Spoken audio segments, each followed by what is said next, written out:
Hi everybody. Well, it's been a long time since I've been able to get out here on the bike. I've been out of town and weather and other circumstances have kept me from getting on here, but I'm on here today. And I don't know what you guys do when you can't ride. I pretty much watch people that are riding. Get on the internet and watch some really great videos that guys are putting on there, but somehow I always end up going to those videos, the big compilations of people who crash on motorcycles. And I thought I'd like to talk about that just for a minute today. I've been watching these things over the holiday and the weeks after that, and I got to tell you, I noticed something, and maybe you've noticed it too. The people who ride the motorcycles in these videos, some of them are out of their minds. I mean, yeah, I mean, every now and then you see a video where maybe a driver didn't see somebody and pulled over in front of them, you know, crossing front or crossing left. But how many of those videos do you see that the camera car or bike, whatever it is sitting in a line of traffic, not moving, and somebody goes by about 60 miles an hour, either on the outside or on the inside, sometimes down the wrong side of the road, and they get hit at an intersection, or somebody, you know, they're on the right-hand side going up along the curb and somebody turns right. You know, that's just wrong. I mean, that's not the car's fault. That's not that driver's fault that he didn't see you. You're not supposed to be there at 60 miles an hour coming up that way. We're just not doing a good job of it. You know, I'm older. I get older every day, thank God, and I've learned a lot from riding all the years I've riding, and unfortunately most of the time we're involved in something. It's something that we could have avoided. We could have done better. And I'm just, you know, I just want to start out this new year with an urge to everybody to do better. And I want to tell you a story about a friend of mine, a guy I used to ride with back in the 80s and 70s and 80s, and he had a Kawasaki 900 back when the Kawasaki 900 was one of the fastest bikes on the planet, and he used to ride it pretty quick.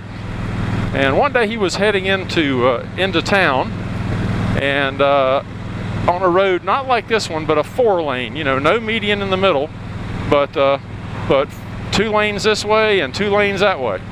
And he came around a corner in town, 35-mile-an-hour speed limit, and there was a flagman in the middle of the road stopping traffic. Now, what was going on was, I believe it was the cable company or somebody like that was stringing a new wire, and they had the road blocked. They had wires down all over the road up ahead, and the flagman was there to keep people from running into him.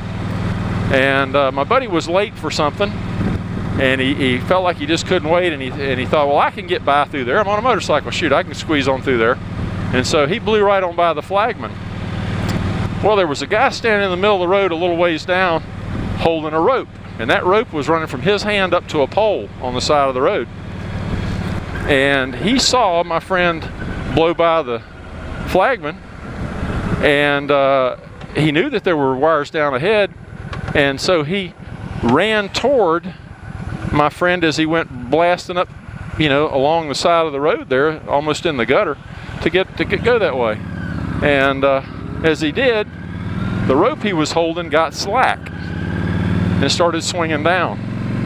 Well, I don't know how he didn't get killed, but that rope, well, I think what saved his life was he didn't have a windshield like this to grab the rope or anything.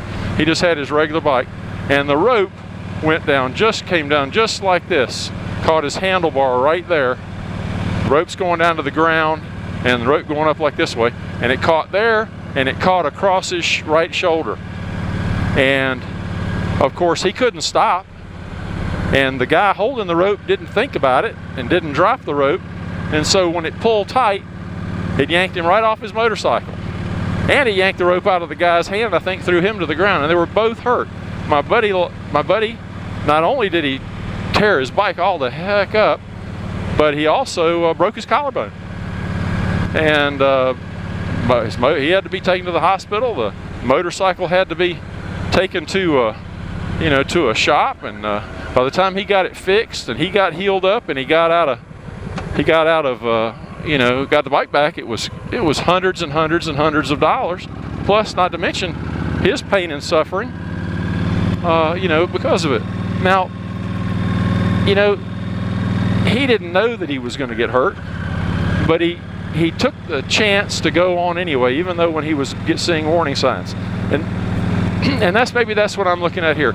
Anybody who's ridden for a while, you know the signs to look for. You look for the driver who's getting ready to pull out of a driveway, or you know, one that's coming at you that maybe you don't see eye contact. They're looking off to the side, or maybe they're looking down like they're on a phone or reaching for a drink or something. You got to spot those people. You got to try to, at least, because that's your lifeline. That's going to give you enough awareness to know that, you know, they could pop out on you at any second. And maybe that'll give you that one split second where you can get on the brakes, or you can, you know, avoid them. You can get off.